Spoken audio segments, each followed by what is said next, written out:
雅基樂嘅1/4單邊位別墅上下咧，總共有3層，建面咧103方，其實用咧160幾方喎。經過台階咧入到個全花園咧，業主打造得非常之靚嘅。睇下呢邊咧，業主種啲果樹啦，或者花花草草喺度，非常之舒服嘅。院子唔大，但係咧30-40個方係都有嘅。入嚟咧睇1樓目前格局先啦，業主咧有改造過嘅，睇下呢個空間目前咧開唔開闊啊？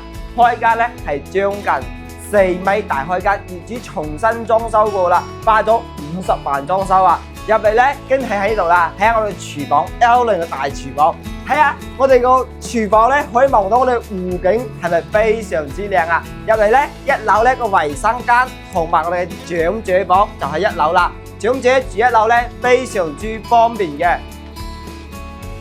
依家我哋上到2樓位置啦，2樓係做咗2間房1個衛生間嘅，睇下呢個 BB 房做咗到頂嘅大衣櫃，空間咧都係非常之實用嘅。隔離咧乾濕分離嘅洗手間嘅位置啦，過嚟呢一間可以做翻個父母房都係冇問題嘅。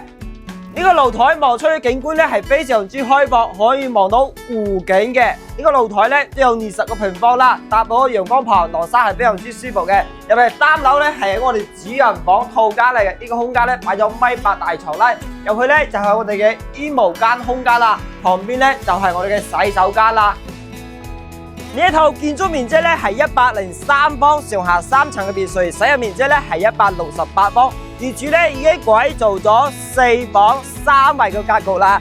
如果咧你想揾間全新裝修，可以直接拎包入住嘅別墅嘅話，呢套單位咧一定要過嚟現場睇睇啦。大福公司咧就係呢個別墅區隔籬嘅，睇樓嘅話記得揾大福。